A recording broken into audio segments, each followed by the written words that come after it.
नमस्कार दोस्तों, बहुत बहुत स्वागत है आप सबका एक बार फिर से हमारे YouTube चैनल जिसका नाम है एस्ट्रो नॉलेज में। दोस्तों, आज की इस वीडियो में हम एक 40 वर्ष युवक की कुंडली का विश्लेषण करने वाले हैं, जिन्होंने अपने बर्थ डिटेल्स मेरे साथ शेयर की हैं और एस्ट्रोलॉजी के माध्यम से ये अपने जीवन से जुड़े हुए कुछ महत्वपूर्ण प्रश्नों के उत्तर जानना चाहते हैं। तो निश्चित ही आज इस वीडियो में मैं इनके द्वारा पूछे गए सभी प्रश्नों का उत्तर दूंगा और साथ ही साथ इनकी कुंडली का पूर्ण विश्लेषण भी करूंगा। दोस्तों, इस वीडियो को शुरू करने से पहले हर बार की तरफ सबसे निवेदन है कि अभी तक आपने हमारे YouTube चैनल एस्ट्रो नॉलेज को सब्सक्राइब नहीं किया है तो आप प्लीज से सब्सक्राइब कर दें और बेल आइकन को दबाना ना भूलें। साथ ही साथ दोस्तों, यदि आप सभी इसी प्रकार अपनी कुंडली का विश्लेषण करवाना चाहते हैं या फिर मुझसे संपर्क करना चाहते हैं तो स्क्रीन पर फ्लैश हो रहे व्हाट्सएप नंबर के ऊपर आप मुझसे संपर्क कर सकते हैं और ज्यादा जानकारी के लिए आप नीचे डिस्क्रिप्शन बॉक्स को भी चेक कर सकते हैं। चलिए वापस आते हैं इस विश्लेषण के वीडियो के ऊपर और सबसे पहले मैं आप सबों के समक्ष इनके कुछ प्रश्नों को रख देता हूं। इन्होंने बताया कि मैं एक डॉक्टर हूं, प्लास्टिक सर्जन हूं, एक रेप्यूटेड हॉस्पिटल में काम मेरा फिलहाल बहुत अच्छा चल रहा है। शनि महादशा और बुध की महादशा के बारे में जानना चाहता हूं कि वो कैसे परिणाम देंगे। शनि के कुंडली में कैसे प्रभाव है, D9 और D10 में शनि का प्रभाव कैसा है। और इसके अलावा इन्होंने पूछा पार्टनरशिप में बिजनेस कर सकता हूं या फिर नहीं, अगर कर सकता हूं तो किस क्षेत्र में कर सकता हूं। और साथ ही साथ कहते हैं कि आगे मेरा फाइनेंस कैसा रहने वाला है, स्वास्थ्य कैसा रहेगा, पारिवारिक लाइफ जो है आने वाले समय में कैसी रहने वाली है। पिछले 8 वर्षों से गले में मैंने माणिक्य और मूंगा धारण किया हुआ है, इसके बारे में बताएं कि मतलब क्या ये सही है और ये कैसा प्रभाव दे रहे हैं। चलिए सीधे इनकी लग्न कुंडली के ऊपर चलते हैं जो कि हमारे समक्ष, और वो प्रारंभ होती है 4 नंबर से। 4 नंबर यानी कि कर्क राशि जो है इनके लग्न में आ रही है, तो ये इस जातक की कुंडली बनती है कर्क लग्न की और चंद्रमा जाकर के बैठे हुए हैं यहां पर कन्या राशि में। तो कर्क लग्न और कन्या राशि की ये कुंडली बन जाती है। यहां पर देखा जाए लग्न 26 डिग्री का है, लग्न थोड़ा सा वीक हो जाता है क्योंकि 25 डिग्री से भी ऊपर का ये लग्न बनता है। लग्न इस तीसरे भाव में साहस पराक्रम के भाव में जाकर के बैठे हुए हैं और कम्युनिकेशन के भाव में जाकर के बैठे हुए हैं, तो यहां पर कहीं ना कहीं ये व्यक्ति साहसी होंगे और कम्युनिकेशन स्किल्स को भी ये बेहतर बना देते हैं। लग्न के ऊपर चलते हैं, यहां पर गुरु और बुध एक साथ आकर के बैठा हुआ है। यहां पर देखा जाए गुरु प्रथम भाव में बैठे हुए हैं, कैसे बैठे हैं, उच्च की राशि में बैठे हुए हैं।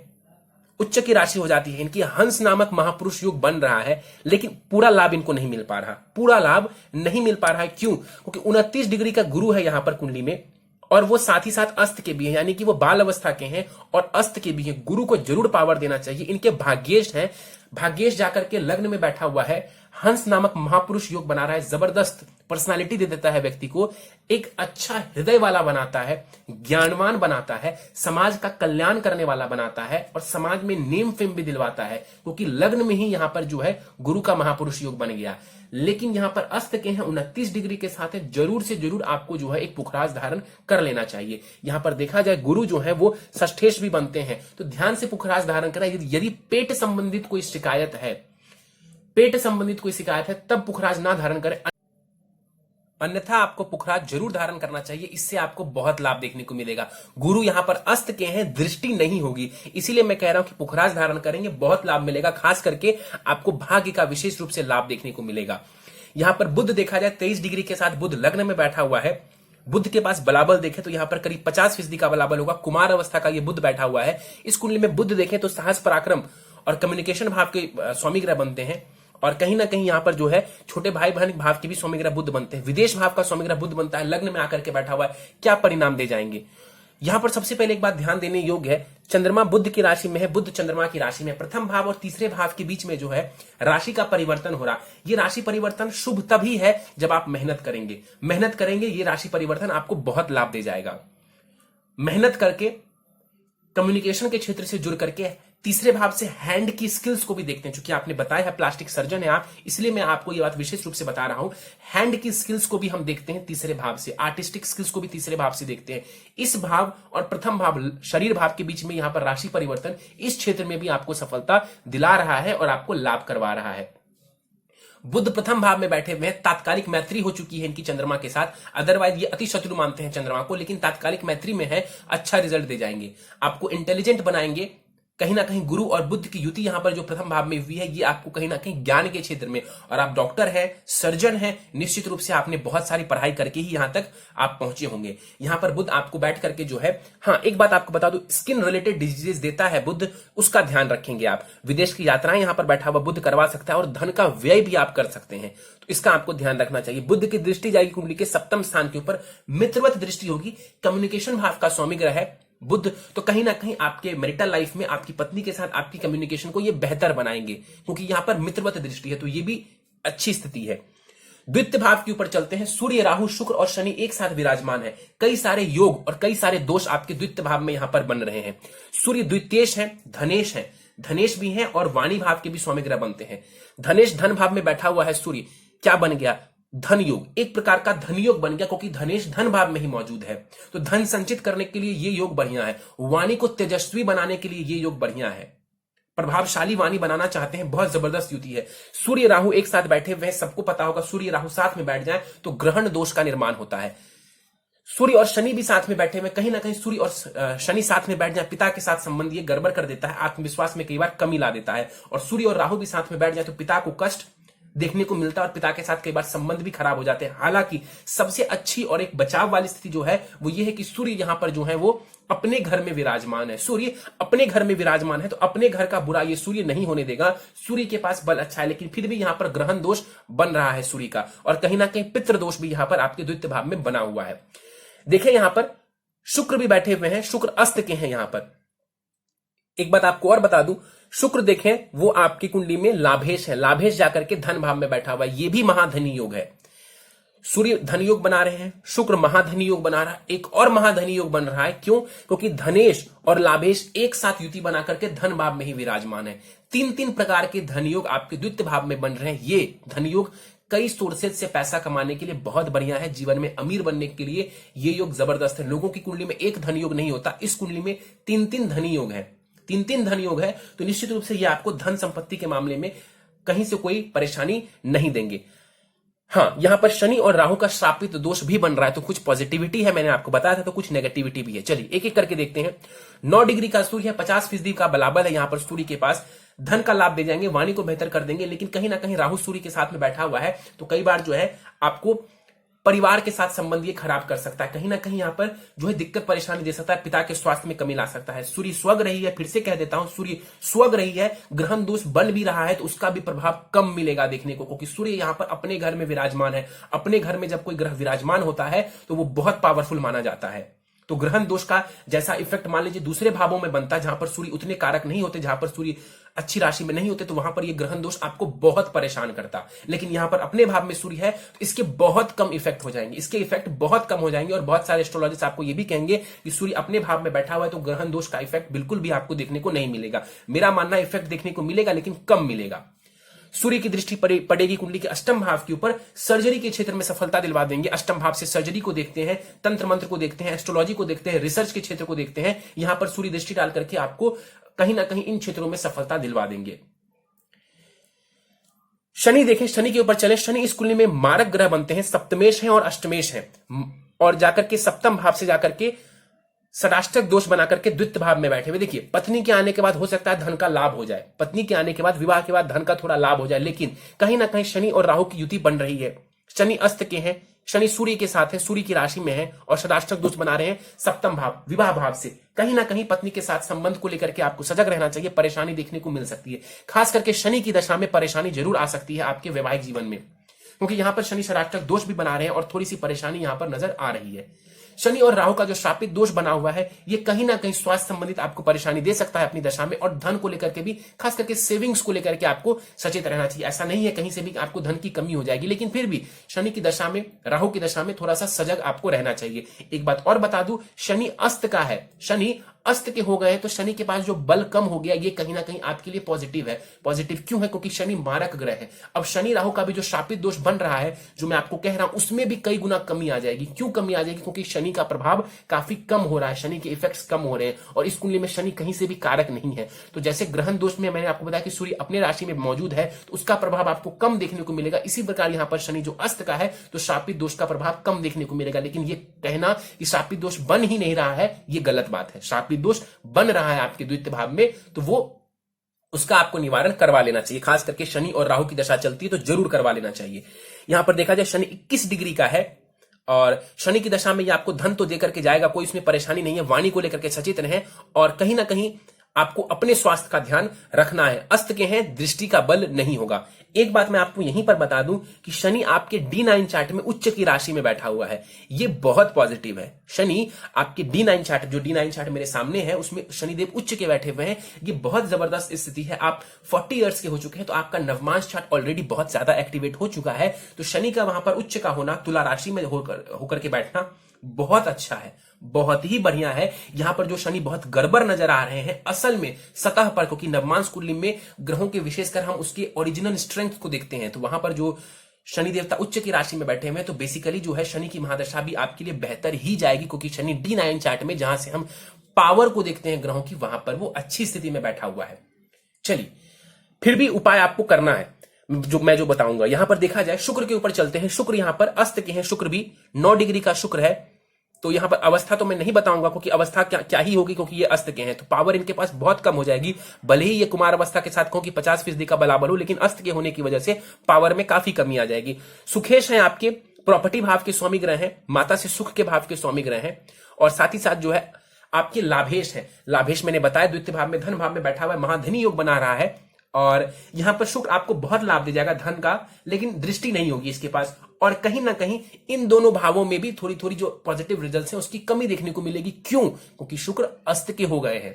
शुक्र अस्त के हो गए हैं। इस कुंडली में शुक्र योग कारक की श्रेणी में नहीं आएंगे, लेकिन वो समग्रह है, समग्रह है और बैठा हुआ है धन भाव में। तो कहीं ना कहीं वो आपको अच्छी स्थिति में बैठा हुआ है, लेकिन वीक बैठा हुआ है। और राहु के साथ शुक्र बैठे हुए हैं, अस्त के साथ बैठे, अस्त होकर के बैठे हुए, सूर्य के घर में बैठे हुए, मैरिटल लाइफ में परेशानी दिख रही है। मैरिटल लाइफ में परेशानी दिख रही है। तो यदि सामने वाले की कुंडली मिलान नहीं हुई होगी आपके साथ, और सामने वाले की कुंडली का सप्तम भाव बहुत ज्यादा स्ट्रांग नहीं होगा, निश्चित रूप से 101% वैवाहिक जीवन में परेशानी नजर आ सकती है आपको, और आएगी। चलिए, यहां पर राहु के ऊपर चलते हैं। राहु 15 डिग्री का है, सूर्य के साथ ही बैठा हुआ है। अब देखिए, सूर्य के घर में ये कभी अच्छा परिणाम नहीं देते, लेकिन सूर्य के साथ बैठ गए तो क्या करेगा? तो सूर्य के बल को बढ़ाएगा, सूर्य के बल को बढ़ाएगा। सूर्य को ये डैमेज नहीं कर पाएगा। हां, मेलेफिक है, अपनी दशांतर दशा में कुछ ना कुछ परेशानी दे सकता है, लेकिन फिर भी यहां पर ये सूर्य के बल को बढ़ाएगा। परेशानी आएगी भी तो सूर्य उसको देख लेंगे, सूर्य ठीक कर देंगे। तो यहां पर बैठा हुआ राहु कई सोर्सेज से आपको इनकम देगा, कई सोर्सेज से आपको इनकम देगा। वाणी का आपको ध्यान रखना है, अपनी वाणी का आपको ध्यान रखना है। इसके अलावा यहां पर देखें, राहु की दृष्टियों की बात करें, राहु की दृष्टि पड़ेगी कुंडली के छठे भाव के ऊपर, और नीच की दृष्टि पड़ेगी राहु की दशा में। अपनी स्वास्थ्य का ध्यान रखेंगे। राहु की दृष्टि जाएगी कुंडली के अष्टम भाव के ऊपर, तो कहीं ना कहीं ससुराल पक्ष के साथ जो है अपने संबंधों को ठीक रखने की कोशिश करेंगे, और अपने स्वास्थ्य का फिर से बोलूंगा ध्यान रखेंगे। राहु की महादशा में अपने धन को कहीं पर जो है ना वेस्ट करें, ना लगाएं। मतलब कि कई बार राहु की महादशा में लोग जो है शेयर मार्केट की तरफ भागते हैं। यदि आप जाते भी हैं तो बहुत सलाह लेकर के आपको जाना चाहिए, अन्यथा नहीं जाएंगे तो ज्यादा लाभ रहेगा। और राहु की जो दृष्टि देखी जाए कुंडली के दसम स्थान के ऊपर, वो जाएगी, और कहीं ना कहीं ये दसम स्थान के ऊपर राहु की दृष्टि कार्य क्षेत्र में आपको सफलता दिलवा सकती है। लेकिन कहीं ना कहीं राहु, मैं बार बार बोलता हूं कि राहु की दशा में व्यक्ति को जॉब चेंज करने का मन करता है, या बिजनेस में थोड़े बदलाव करने का मन करता है। तो आपके साथ भी ऐसा देखने को आपको मिल सकता है।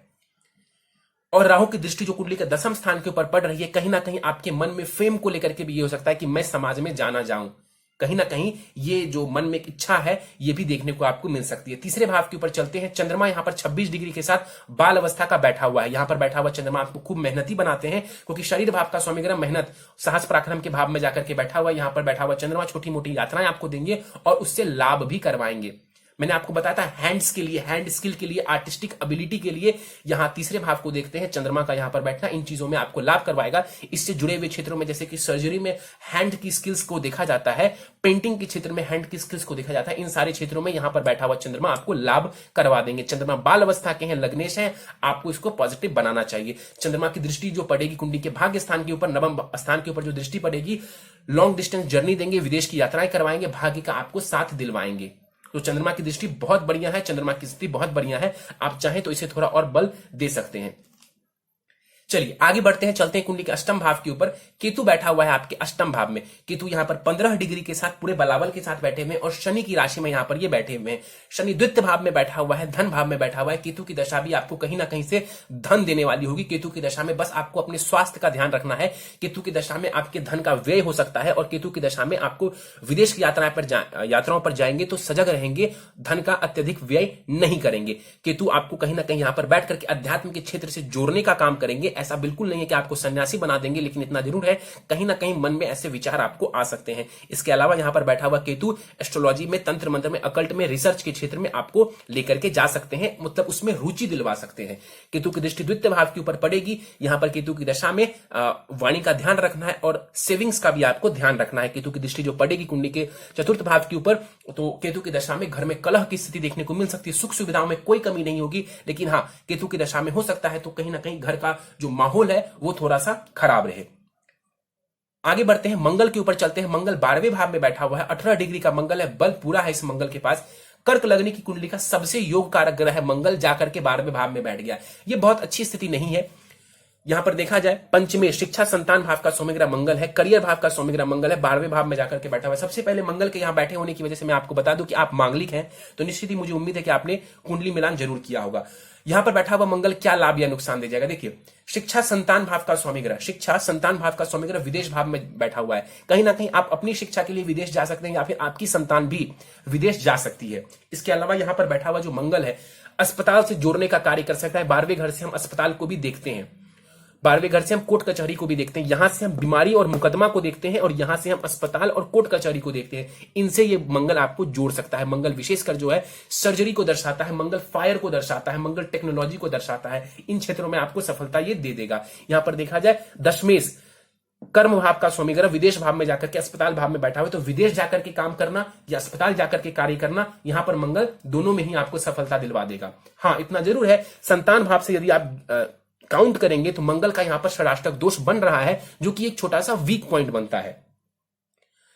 चलिए आगे बढ़ते हैं, चलते हैं मंगल की दृष्टियों के ऊपर। मंगल की चौथी दृष्टि पड़ेगी कुंडली के तीसरे भाव के ऊपर, चंद्रमा को देखेगा, साहस पराक्रम को वृद्धि कर देगा आपको। हालांकि मित्रवत दृष्टि तो नहीं है, लेकिन बुद्ध के ही भाव में बैठे हुए हैं, तात्कालिक मैत्री में है, बुद्ध के ही भाव में बैठे हुए हैं, बुद्ध के ही भाव को देखेंगे तो कोई बहुत नुकसान नहीं करेंगे। कहीं ना कहीं आपको जो मैंने आप बताया साहस पराक्रम में वृद्धि करना, हैंड स्किल्स को और बेहतर बना देना, तो इन चीजों में आपको मंगल लाभ ही देने वाला है। विशेषकर मंगल साहस पराक्रम का स्वामी ग्रह होता है और जिस विभाग में आप है वहां पर पराक्रम की जरूरत पड़ती है। यहां पर मंगल की दृष्टि देखा जाए कुंडली के छठे भाव के ऊपर पड़ेगी। निश्चित रूप से मेडिकल के क्षेत्र में आपको ये सफलता दिलवाने वाले होंगे और कहीं ना कहीं यहां पर इनकी दृष्टि जो है आपको लाभ करवाएगी, शत्रुओं के ऊपर विजय दिलवाएगा, कंपटीशन में सफलता दिलवाने वाला होगा। हाँ, मंगल यहां पर जो दृष्टि डाल रहे हैं, मंगल की दशा में चोट चपेट का ध्यान रखेंगे, ब्लड संबंधित चीजों का ध्यान रखेंगे।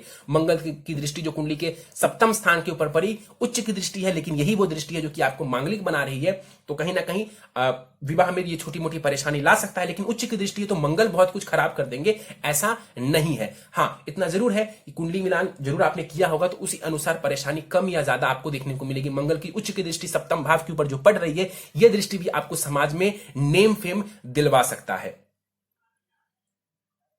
चलिए, और एक बात बता दूं कि मंगल भी आपको कुछ हद तक और काफी हद तक पॉजिटिव रिजल्ट्स देंगे और दे रहे हैं। क्यों? क्योंकि बुध के साथ इनकी तात्कालिक मैत्री है। अन्यथा यहां पर इस राशि में मंगल देवता बहुत अच्छा परिणाम नहीं देते और 12वें घर में मंगल कोई बहुत खास परिणाम नहीं देता है।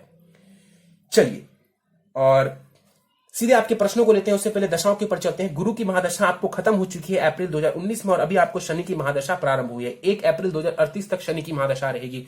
शनि की महादशा आपको अभी चल रही है और शनि में शनि ही चल रहा है। देखिए, शनि आपके लिए मारक ग्रह है। इस दौरान आपको थोड़ी सी मेहनत ज्यादा करनी पड़ेगी। इस दौरान आपके जो फेवरेबल रिजल्ट्स हैं, इनिशियली खास करके इनिशियली फेवरेबल रिजल्ट्स जो हैं वो उतने ज्यादा देखने को नहीं मिलेंगे। हाँ, जैसे जैसे समय आगे बढ़ता जाएगा आपका शनि आपको और ज्यादा लाभ देता जाएगा। मैंने आपको बताया कि आपके D9 चार्ट में जो शनि अच्छे हैं उसका बहुत मेजर रोल आपको देखने को मिलेगा। अन्यथा आपका जो शनि है वो निश्चित तौर पर जो है डैमेज्ड है, अच्छी अवस्था में नहीं है। आपके लग्न चार्ट में, आपके लग्न चार्ट में शनि कोई बहुत अच्छा नहीं है। मैं जबरदस्ती नहीं कह सकता हूं कि शनि बहुत यहां पर आपको लाभ देने वाले हैं। परेशानी शनि की दशा में आपको आ सकती है। स्वास्थ्य वगैरह का ध्यान रखेंगे, धन का ख्याल रखेंगे, लेकिन अल्टीमेटली जो रिजल्ट होगा वो आपके लिए फेवरेबल ही रहेगा। क्यों? क्योंकि D9 चार्ट में शनिदेव जो है वो उच्च की राशि में बैठा हुआ है। शनि से जुड़ा हुआ जो उपाय मैं आपको दूंगा वो जरूर करना है ताकि आपको लाभ में कोई कमी ना हो, बरकत आपकी बनी रहे, स्वास्थ्य अच्छा रहे। सीधे प्रश्नों को लेते हैं। डॉक्टर हूं, प्लास्टिक सर्जन हूं, अच्छे अस्पताल में, रेप्यूटेड हॉस्पिटल में अच्छा काम चल रहा है, बहुत अच्छी बात है। आने वाले समय में आप और भी ज्यादा बेहतर करेंगे इसमें। शनि की महादशा और बुध की महादशा के बारे में जानना चाहता हूं। शनि की महादशा के बारे में हम पहले बात करते हैं। मैंने आपको बोला कि शनि से जुड़ा हुआ उपाय कर लेंगे, कोई परेशानी नहीं होगी। वैसे भी शनि यदि D9 चार्ट में भी गड़बड़ होता, निश्चित तौर पर आपको शनि की महादशा प्रॉब्लम करती जाती, निश्चित तौर पर शनि जो है आपको नुकसान पहुंचाता। अभी भी मैं आपको बोलूंगा कि शनि से जुड़ा हुआ जो उपाय मैं आपको देने वाला हूं उसको आपको इग्नोर नहीं करना है। कतई इसका मतलब ये नहीं है कि आपके नवमांश चार्ट में शनिदेव उच्च के हो गए तो शनि राहु की ये जो युति बन रही है ये आपको कुछ परेशानी नहीं देगी। तो उपाय आप कर लेंगे, निश्चित तौर पर वो जो शनि उच्च का हुआ है उसका पूरा लाभ मिलेगा। और यहां पर जो दोष, इस दोष का थोड़ा बहुत भी प्रभाव आपको मिलने वाला होगा, वो प्रभाव आपको दुष्प्रभाव नहीं मिलेगा। अन्यथा शनि में जब राहु की अंतर्दशा आएगी वो समय आपके लिए बहुत खराब जा सकता है। चलिए, बुध की महादशा के बारे में आपने पूछा है। देखिए, बुध की महादशा आपके लिए अच्छा जाने वाली है। बुध की महादशा को लेकर के बहुत ज्यादा चिंतित आपको नहीं रहना चाहिए। बुध और चंद्रमा के बीच में राशि परिवर्तन हो रहा है। बुध की महादशा में आपकी इमेज जो है वो और बेहतर होगी। बुध की महादशा में विदेश से आप जुड़ सकते हैं। बुध की महादशा में आप कहीं ना कहीं और भी ज्यादा तरक्की करने वाले होंगे, और भी ज्यादा साहस पराक्रम में बढ़ोतरी होगी। और विशेषकर बुध की दशा जो है आपको फेम देकर के जा सकती है। लोगों के बीच में आप और ज्यादा, वैसे भी डॉक्टर में कहते हैं old is gold, old is gold. तो आने वाले समय में बुध की महादशा में आपका नाम और आपकी ख्याति और बढ़ जाएगी। इसके बाद इन्होंने पूछा है शनि के प्रभाव क्या है D9 D10 में। देखिए, D10 अभी फिलहाल मेरे समक्ष नहीं है, D9 मेरे समक्ष है। मैंने आपको बताया कि शनि वहां बहुत अच्छे हैं। बुध भी वहां पर मित्र राशि में है, बुध भी वहां पर शनि की राशि में है। कोई दिक्कत परेशानी नहीं होगी आपकी, ये दोनों दशा आपके लिए फेवरेबल रहेगी। लेकिन शनि के लिए विशेष रूप से जो उपाय, मैं आपको बहुत सोच समझ के ये बात कह रहा हूं, शनि के लिए जो उपाय मैं आपको दूंगा वो आपको करना है। पार्टनरशिप में बिजनेस करना चाहता हूं, क्या कर सकता हूं? हाँ, तो किस क्षेत्र में? देखिए, पार्टनरशिप में सबसे पहले आप बिजनेस करना चाहते हैं तो करें कि नहीं? मेरा जवाब होगा संभव हो तो ना करें, संभव हो तो ना करें पार्टनरशिप में। अब दूसरा सवाल कि क्या बिजनेस कर सकता हूं? बिल्कुल कर सकते हैं और आपको करना चाहिए। इंडिपेंडेंट काम शुरू करिए, आप बहुत तरक्की कर सकते हैं, कहीं कोई परेशानी नहीं है। पार्टनरशिप के लिए मैं आपको रोकूंगा। क्यों रोकूंगा? क्योंकि शनि और राहु एक साथ युति बना करके आपकी द्वितीय भाव में बैठा हुआ है। धोखा हो सकता है आपके साथ। जितने प्रॉफिट की आप उम्मीद करेंगे शायद आपको वो प्रॉफिट ना हो। ऐसा मेरा मानना है कि आपको जो है पार्टनरशिप नहीं करनी चाहिए। आपके D9 चार्ट में भी पार्टनरशिप का भाव कोई बहुत जबरदस्त नहीं नजर आ रहा है। तो पार्टनरशिप से बचे, इंडिपेंडेंट होकर के बिजनेस कर सकते हैं, बहुत लाभ देगा। किस क्षेत्र में बिजनेस करें? एजुकेशनल इंस्टीट्यूट रिलेटेड बिजनेस कर सकते हैं। एजुकेशन का इंस्टीट्यूट खोल सकते हैं कोई, उससे बहुत लाभ हो जाएगा। कोई भी इंस्टीट्यूशन से जुड़ा हुआ कार्य करेंगे, कोई भी इंस्टीट्यूट आप खोल देंगे, उससे जुड़ा लाभ होगा। सबसे बेस्ट जो आपको रहेगा, जिस क्षेत्र में आप हैं उसी से जुड़ा कार्य करें। क्या? मेडिसिन रिलेटेड, हॉस्पिटल रिलेटेड, कुछ भी जो भी आपको नॉलेज है इस क्षेत्र में, उसी से जुड़ा हुआ कार्य करें। सबसे ज्यादा लाभ आपको यही दे जाएगा। मेडिसिन से जुड़ा हुआ ही व्यापार करें, बहुत लाभ दे जाएगा आपको। इससे बेहतर आपके लिए कोई और जो है बिजनेस नहीं रहेगा, दावे के साथ आपको कह सकता हूं। और पार्टनरशिप को अवॉइड करेंगे, इंडिपेंडेंट होकर बिजनेस करेंगे, खूब तरक्की करेंगे आप। चलिए, इसके बाद इन्होंने पूछा है आगे मेरा फाइनेंस कैसा रहेगा। शनि की महादशा चल रही है, शनि के उपाय कर लीजिए, फाइनेंस में परेशानी नहीं आएगी। बुध की महादशा को लेकर के कोई चिंता की बात नहीं है। आपकी कुंडली में 3 महाधनी योग है, 3 धन योग है। अल्टीमेटली आपके पास पैसे बहुत रहने वाले हैं, उसको लेकर के फिक्रमंद नहीं होना है। हाँ, शनि की जो महादशा है वो थोड़ा बहुत अप एंड डाउन आपको दे सकती है, खास करके जब शनि में राहु, जब शनि में केतु वगैरह आएंगे, जो कि मैं नहीं चाहता हूं कि आपको कोई परेशानी हो। उपाय करेंगे, लाभ देखने को मिलेगा। स्वास्थ्य कैसा रहेगा? शनि की महादशा चल रही है, स्वास्थ्य को लेकर के सजग रहेंगे। मैं बार बार आपसे कह रहा हूं, कोई बहुत बड़ी परेशानी हो इसके चांसेस कम नजर आते हैं, लेकिन फिर भी आपको अपने स्वास्थ्य को इग्नोर नहीं करना है। इसके बाद इन्होंने बताया पिछले 8 वर्षों से गले में माणिक और मूंगा मैंने धारण किया हुआ है, इसके बारे में आप मुझे बताइए। देखिए, बहुत सारे एस्ट्रोलॉजर्स आपको कहेंगे कि इस लग्न में माणिक नहीं धारण करते हैं। बहुत सारे एस्ट्रोलॉजर्स आपको कहेंगे कि सूर्य मार्केश है इस कुंडली में, आप माणिक कभी मत धारण करिए, आप निकाल दीजिए। मैं आपको एक बात बताता हूं, मैंने खुद धारण किया हुआ है। ठीक, तो सबसे पहले तो आप माणिक धारण कर सकते हैं, कोई दिक्कत नहीं है। सूर्य आपको लाभ ही पहुंचाएंगे, नुकसान आपको नहीं देगा, सबसे इंपॉर्टेंट बात। दूसरा, मूंगा जो आपने बताया धारण किया है, मेरे अनुसार मूंगा धारण करने की कहीं कोई आवश्यकता है ही नहीं, है ही नहीं। क्यों? इसके बारे में बाद में बात करेंगे कि मंगल कहां बैठा है। सबसे पहले मंगल की डिग्री देखिए, 18 डिग्री का मंगल है, ऑलरेडी बलाबल के साथ बैठा हुआ है, कोई जरूरत नहीं है उसको धारण करने की। दूसरा, 12वें घर में मंगल बैठा हुआ है, ये आपको धन का व्यय करवा सकता है, कहीं ना कहीं छोटी मोटी परेशानी दे सकता है। हाँ, इतना जरूर है कि आप अस्पताल से जुड़े हुए हैं, सर्जरी से जुड़े हुए, उसमें मंगल का मूंगा आपको लाभ करवा देगा। लेकिन मेरे अनुसार मूंगा धारण करना आपके लिए बहुत ज्यादा जरूरी नहीं है। आपको जो रत्न धारण करना चाहिए वो आखिरी में बताऊंगा, वो बहुत लाभ करेगा आपको। चलिए, उपाय बताने से पहले D9 चार्ट मेरे समक्ष है, उसमें देखो मंगल और गुरु स्वग्रही होकर के द्वितीय भाव में बैठा हुआ, वहां पर भी धन योग और पारिजात योग द्वितीय भाव में बना हुआ है। तो धन तो आपके पास रहने वाला है और बहुत ज्यादा धन रहने वाला है, उसको लेकर के चिंतित नहीं होना है। स्वास्थ्य का ध्यान रखना है। मैरिटल लाइफ D9 चार्ट में भी कमजोर नजर आ रही है। वैवाहिक जीवन जो है आपके नवमांश चार्ट में भी कमजोर नजर आ रहा है। शनि आपका बहुत अच्छा है, तो ये दशा आपके लिए फेवरेबल रहने वाली है। चलिए सीधे उपाय पर चलते हैं। प्रथम उपाय है शापित दोष निवारण पूजा। शनि राहु का शापित दोष जो बना हुआ है उसका आपको निवारण करवाना है। किसी ब्राह्मण के द्वारा आप जो है इसकी पूजा करवा सकते हैं। इसके बाद जो है आप माणिक आपने धारण किया हुआ है, आप उंगली में भी कर सकते हैं, हाथों में आप करेंगे ज्यादा लाभ होगा। करीब 7.25 रत्ती का माणिक आप धारण कर सकते हैं। सोने की अंगूठी में अथवा तांबे में भी कर सकते हैं। सोने अथवा तांबे की अंगूठी में शुक्ल पक्ष के रविवार की प्रातः काल को करेंगे अपने दाहिने हाथ के रिंग फिंगर में। अगला उपाय है पुखराज। गुरु का रत्न है। मैंने बताया था कि गुरु आपके बाल अवस्था के हैं और साथ ही साथ अस्त भी हैं। अगर आपको स्वास्थ्य संबंधित परेशानी नहीं, खासकर पेट संबंधित परेशानी नहीं है, आप आंख बंद करके पुखराज धारण करिए, जबरदस्त लाभ होगा, जबरदस्त लाभ होगा और आपका फेम बढ़ जाएगा। धन वगैरह भी ज्यादा देखने को मिलेगा आपको और भाग्य का पूरा पूरा साथ मिलेगा। पुखराज रत्न धारण करेंगे।